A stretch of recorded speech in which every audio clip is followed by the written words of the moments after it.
Avec une forte urbanisation, plusieurs grandes villes d'Afrique ont aujourd'hui des difficultés pour relever les défis liés au transport urbain.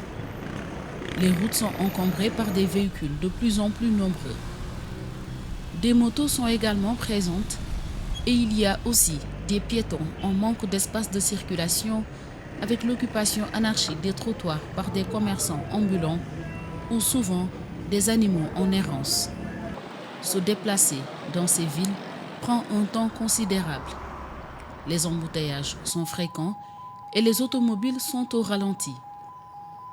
Aussi, de nombreuses personnes ont recours aux engins à 2 roues. C'est ainsi qu'un nouveau mode de transport s'est imposé en quelques années.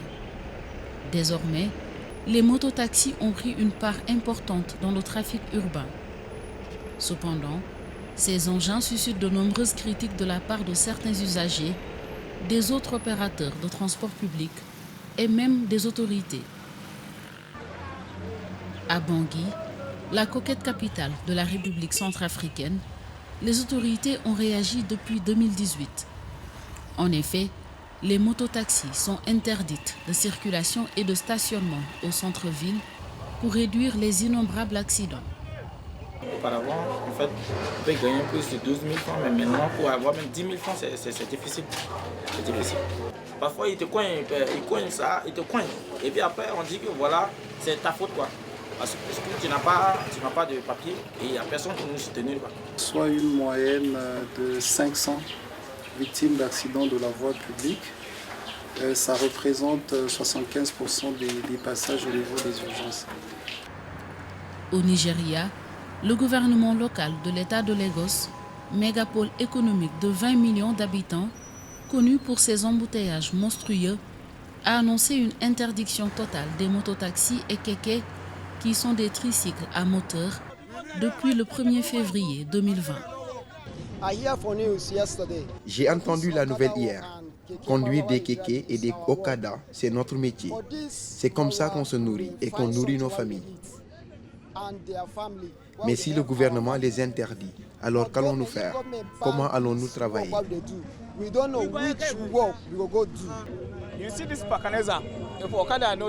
Vous voyez ce vulcanisateur, réparateur de pneus. Si les okada n'étaient pas là, ils n'auraient pas de travail. Ce mécanicien, il ne pourrait pas avoir de travail. Même les gens du marché. C'est pour ça que c'est une mauvaise décision. Il faut réfléchir. En plus, nous avons voté pour ce gouvernement, vous voyez? Le secteur emploie des centaines de milliers de jeunes. Ces 2 moyens de transport sont également utilisés par des millions de personnes parmi les plus pauvres face au manque criant de transport en commun.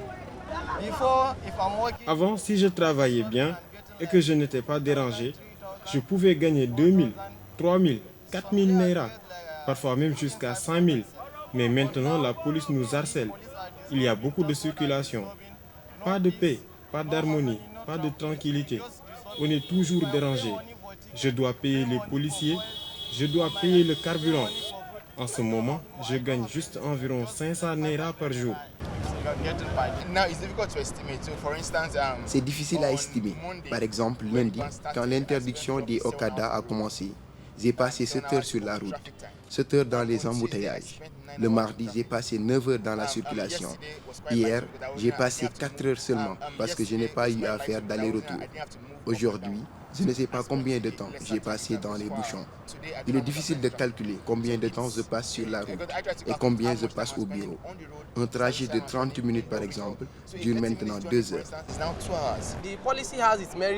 Cette politique a ses mérites, mais les inconvénients l'emportent de loin sur les avantages. Le gouvernement est censé prendre soin du peuple. On est dans une nation où les gens qui ont des maîtrises et des doctorats ont ces emplois insensés et dénués de sens. Alors maintenant, l'interdire, c'est comme prendre la vie de beaucoup de ces personnes, prendre la vie de beaucoup de ces familles. En Guinée-Conakry, policiers à l'affût et motocyclistes sur le qui-vive jouent au chat et à la souris. Les autorités viennent d'interdire les taxis-motos, essentiels aux conducteurs pour vivre, et aux clients pour échapper aux bouchons endémiques de la capitale guinéenne. Les altercations et les courses-poursuites sont devenues encore plus fréquentes depuis que la police a dénoncé le 5 mai 2021 à la télévision nationale la prolifération intempestive des mototaxis à Kaloum, quartier des ministères et des affaires, en application d'un décret datant du mois d'août 2016. Ce matin-là, moi, on m'a pris, j'étais avec mon grand. Je suis venu pour accompagner juste mon grand sur Ora Bank Tichy. Donc on m'a arrêté. On m'a demandé les dossiers, j'ai montré les dossiers. Donc on m'avait dit immédiatement là-bas que c'est taxi que j'ai. J'ai dit non, c'est pas taxi. J'ai dit comment c'est taxi, j'ai une plaque personnelle. Donc il faut différencier les taxis motos et les plaques personnelles. C'est interdit, mais nous on n'a pas de boulot, on a ça comme boulot. Si tu vois que les enfants ne sont pas dans les quartiers fertités, c'est parce qu'il y a la moto. Donc on se débrouille avec ça. Et ça c'est de l'injustice parce qu'il y a des policiers ici qui ont des motos en ville ici. Et leurs petits roulent chaque jour ici et on ne les arrête pas. La plupart des accidents mortels dans la circulation aujourd'hui sont liés aux mototaxis. Combien de nos compatriotes ont perdu la vie par le fait des mototaxis dans la circulation et de leur cohabitation un peu avec les automobilistes. Il faut donc nécessairement mettre un peu d'ordre dans ce secteur. Et c'est une mesure du ministère de la Sécurité et je pense que c'est une mesure qui aide à protéger la sécurité au niveau de la circulation routière. Les mesures prises en Centrafrique, au Nigeria et en Guinée pour réglementer la circulation des mototaxis ont fortement pesé sur des milliers de propriétaires de motos et sur leurs usagers.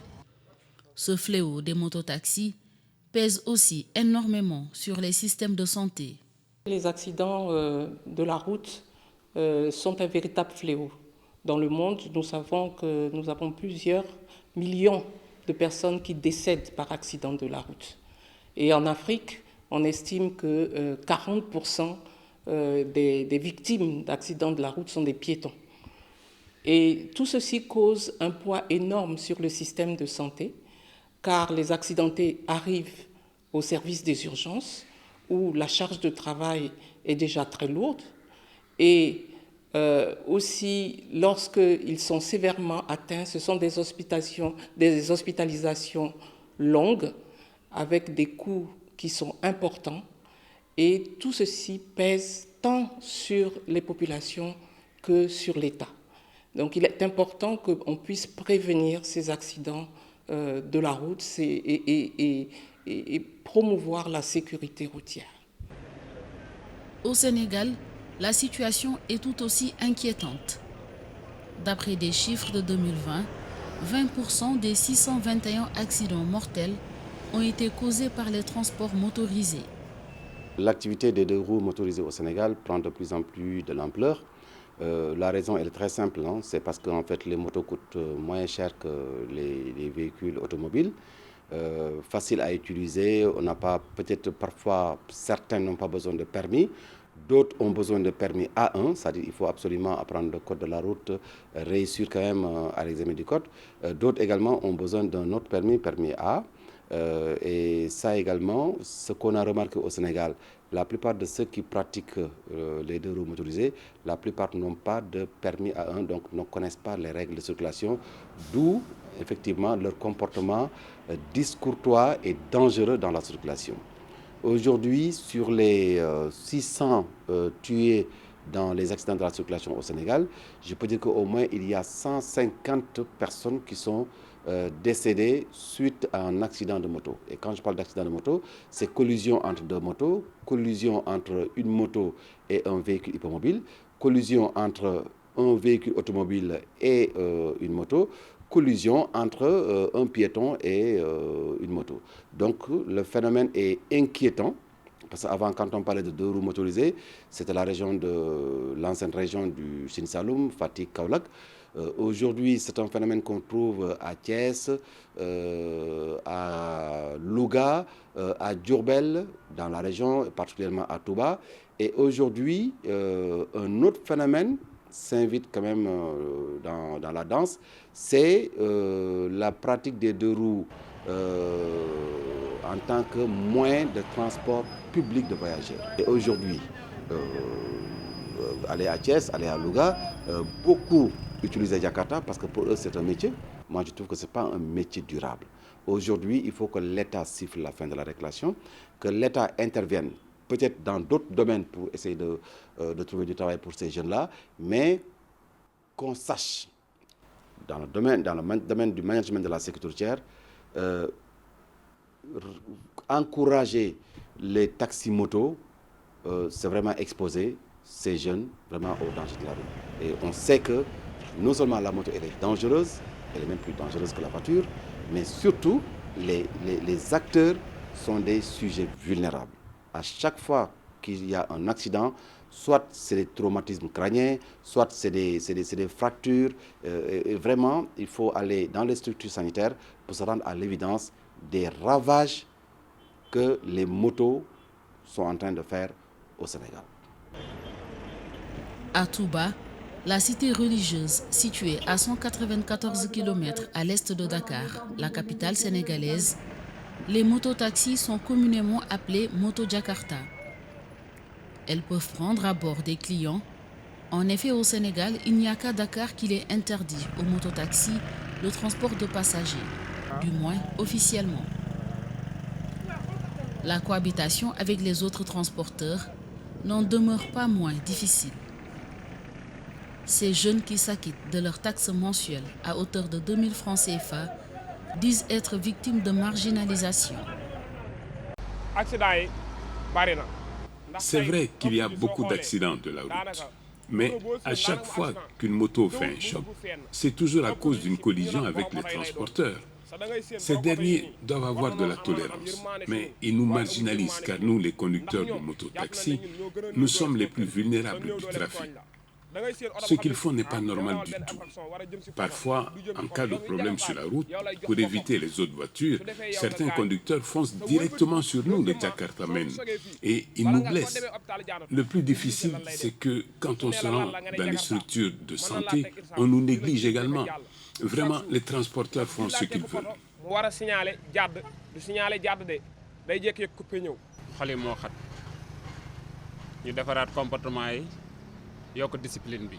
On doit revoir les comportements. Et ce n'est pas seulement les Jakartamans. Nous sommes tous coupables, et les transporteurs et les mototaxis. Il y a trop d'indiscipline dans la circulation. Nous avons tous intérêt à revoir nos copies. La manière d'attribuer les permis doit être minutieusement étudiée aussi. Nous sommes tous interpellés, les taximans, les charrettes, les Jakartamans, tout le monde. Mais la discipline est le maître mot et la tolérance. L'ONG Partners West Africa Sénégal, à travers le projet Sahel Road Safety Initiative, a mené une tournée de sensibilisation sur la sécurité routière dans la région de Diourbel, qui englobe notamment la ville de Touba et celle de Mbacké. C'est un projet qui était déroulé simultanément au Sénégal et au Burkina Faso. Durant la première phase, qui était une phase pilote, l'idée c'était d'améliorer la perception du citoyen envers les forces de défense et de sécurité, de promouvoir une approche inclusive de la sécurité en facilitant la collaboration entre les populations et les forces de défense et de sécurité d'une part, et d'autre part, relever ensemble tous les défis de sécurité routière au Sahel. Après 2 ans de mise en œuvre et des résultats probants, le projet a connu une extension de 2 années qui devait nous permettre d'inclure le Mali et le Niger. Donc en passant par le corridor Dakar-Tambacounda qui devait remonter vers le Mali. Et donc ce qui fait la deuxième phase a été intitulée Sahel Road Safety Initiative. Et ce projet a été mené avec les populations, bien sûr, après déjà une enquête de perception des citoyens, une étude qui a permis d'analyser le contexte social, économique et culturel de mener des sessions de dialogue avec les populations, les forces de défense et de sécurité et les autorités, d'organiser ce qu'on a appelé des co-design workshops, donc des sessions de dialogue qui nous ont permis, avec les populations, donc de cibler des défis sécuritaires que ces derniers rencontraient dans leur contrée.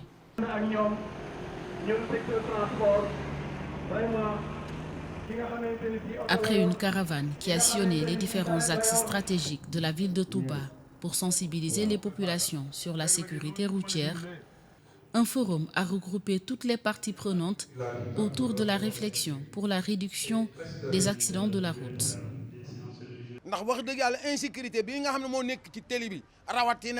L'insécurité sur la route est extraordinaire. Chacun fait ce qu'il veut. Personne ne respecte rien. Certains sont ignorants des règles de bonne conduite. D'autres le font sciemment. La plupart des accidents sont causés par les Jakarta et les charrettes, mais surtout les charrettes. Elles sont pires que les taxis-motos. Leurs propriétaires s'arrêtent n'importe où et souvent roulent en sens interdit.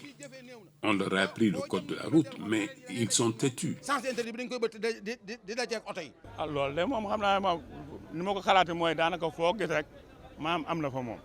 Partout où il y a des accidents, tous les types de transports sont concernés.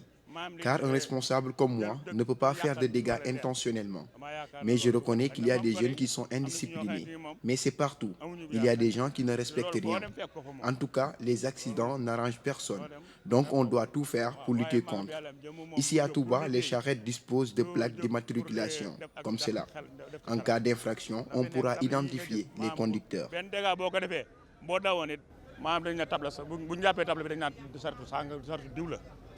Selon les autorités de la ville, 90% des cas d'accidents notés seraient dus au comportement humain. Les problèmes diagnostiqués, les actions de l'État pour pallier à cette insécurité routière ne sont pas restées vaines. Pour les routes, le programme d'infrastructure routière n'est plus à démontrer. Beaucoup de routes ont été construites et des tronçons réhabilités. L'État renforce la sécurité routière en améliorant les signalisations et en érigeant les ralentisseurs. Il désencombre les voies de circulation en enlevant les épaves, en mettant en fourrière les véhicules en stationnement interdits sur la voie publique. Et j'en appelle à la collaboration des collectivités territoriales pour veiller à cela. L'État poursuit le programme d'aménagement et de sécurisation des entrées des écoles et des universités, bien sûr. Pour les véhicules, l'État renforce le contrôle technique. Il accélère le renouvellement du parc. Récemment, à Touba, nous avons réceptionné des véhicules de 8 places. Il revoit les conditions d'exploitation des véhicules d'occasion. Pour le comportement humain, c'est ce comportement humain qui pose problème. Et nous devons obligatoirement changer de comportement. 90% des accidents sont causés par le comportement humain, par nous-mêmes. De jour en jour, l'État multiplie les campagnes d'information et nous ciseaux et de sensibilisation pour mieux se comporter sur les routes. Faire respecter les dispositions du code de la route, mais revoir la formation des acteurs et les conditions d'ouverture et d'exploitation des autres écoles et d'obtention de permis de conduire, d'où l'ère des permis à points. Les initiateurs du projet se sont fortement appesantis sur le cas spécifique des conducteurs de moto Jakarta. Aujourd'hui, on ne peut plus occulter que ces motos Jakarta font partie du paysage, en fait, pas seulement au Sénégal, mais en Afrique de l'Ouest en général. Donc ce sont des jeunes en général qu'il faut accompagner et organiser. Et donc c'est le projet avec les préfets, des gouverneurs également dans certains sites, les maires, à essayer maintenant d'accompagner l'organisation, la modernisation et la professionnalisation de ce secteur. Et comme je l'ai dit tantôt, c'est à Ziguinchor qui était le site pilote où les initiatives ont été les plus réussies qu'on a pu organiser par exemple des arrêts réguliers. Parce que vous savez que depuis 2020, juillet 2020, l'État du Sénégal a légiféré. Et donc dans les régions, le transport de voyageurs avec le moto-Jakarta est toléré, mais pas à Dakar. À Dakar, ils sont plus utilisés sous forme de livraison. On les connaît plus sous forme de tchak-tchak. Mais il faut dire qu'aujourd'hui, dans les grandes banlieues de Dakar, on trouve également le transport de personnes par les moto-Jakarta. Donc le projet essaie de sensibiliser d'abord ces conducteurs de moto-Jakarta à l'obtention des pièces afférentes à la conduite, c'est-à-dire le permis A1, la carte grise et l'assurance, qui posait beaucoup de problèmes parce que vous savez, avec ces motos Jakarta qui ne respectent pas les normes de transport, les assureurs également ne veulent pas prendre beaucoup de risques. Le deuxième point, c'était les kits de sécurité, c'est-à-dire le port obligatoire de casque, mais également, surtout dans ce contexte de Covid, donc le respect de la distance. Donc normalement, ils ne doivent pas transporter plus de 2 personnes. L'agence d'assistance à la sécurité de proximité accompagne également ce projet, la police et la gendarmerie qui nous ont même aidés ils ont collaboré avec Partners West Africa et ils ont élaboré 2 guides sur la sécurité routière. Un guide qui était destiné aux forces de défense et de sécurité, un autre destiné à la population civile. Toujours pour sensibiliser, parce qu'on s'est rendu compte que la plupart, en fait, péchaient par ignorance. Il y a un arrêté qui réglemente un peu ce transport public de voyageurs. C'est l'arrêté qui a été signé par l'ancien ministre des Transports, Michel Morngom, qui disait tout simplement qu'en fait, il fallait juste avoir un permis A1, il fallait avoir une immatriculation, avoir une assurance et porter un casque. Mais si vous regardez dans la circulation, très peu portent le casque. Ou bien quand ils le portent très mal parce que c'est jamais attaché. Et souvent, quand il y a des chutes, la personne se retrouve à l'hôpital. Et c'est encore pire dans les régions parce que le fait de leur demander d'aller à l'auto-école, ils ne le feront pas. Et tout le monde sait que, et je dirais même dans les ouvrages de référence dans le monde, je veux dire, en fait, interviennent là-dessus pour dire que la formation peut jouer un rôle éminemment important dans le développement et la conservation des compétences. Aujourd'hui, si vous n'êtes pas formé, vous ne pouvez pas connaître les règles de circulation, vous ne pouvez pas avoir également le comportement qui s'y est par rapport à votre activité de conduite. Et aujourd'hui, aller à Thiès, aller à Louga, beaucoup utilisent Jakarta parce que pour eux c'est un métier. Moi je trouve que ce n'est pas un métier durable. En Afrique, le taux de mortalité routière est de 26,4 pour 100 000 habitants, alors que le parc automobile du continent ne représente que 2% du parc mondial. D'après les projections de l'OMS, l'Organisation mondiale de la santé, le nombre de décès pourrait passer de 243 000 en 2015 à 514 000 en 2030, soit un taux de 114% si des mesures rigoureuses ne sont pas appliquées. L'Organisation mondiale de la santé œuvre avec les autres agences des Nations unies, avec d'autres organisations philanthropiques, les organisations de la société civile, pour promouvoir, comme je l'ai dit, cette sécurité routière. Et l'action de l'OMS s'inscrit dans la décennie des Nations unies pour la sécurité routière. Il y a eu c'est un outil de suivi. Il y a eu une première période 2011-2020 qui s'est achevée et nous sommes en train d'aider le pays à se préparer au lancement du prochain plan d'action qui est pour la période 2021-2030. L'OMS, aux côtés des autres agences du système des Nations Unies, des organisations philanthropiques, des organisations de la société civile, soutient l'État du Sénégal pour mettre en place des mesures de prévention. Et par exemple, pour cette année 2021, le maître mot, c'était la limitation de vitesse à 30 km/h en zone urbaine densément peuplée. Mais il y a aussi d'autres mesures de prévention que nous aidons à promouvoir. Par exemple, le port du casque, le port de la ceinture de sécurité, la conduite, la lutte contre la conduite en état d'ébriété, et aussi on est très attentif à des routes sûres, à des véhicules sûrs, pour pouvoir limiter, voire éliminer les accidents de la route. La vitesse est l'un des principaux facteurs de risque de décès et de traumatisme dus aux accidents de la route. La 6e semaine mondiale de la sécurité routière des Nations Unies, célébrée du 17 au 23 mai 2021, a pour finalité de mobiliser les dirigeants et les communautés qui doivent œuvrer ensemble en vue de rendre les routes plus sûres dans la perspective du lancement du plan mondial pour la décennie d'action sur la sécurité routière 2021-2030.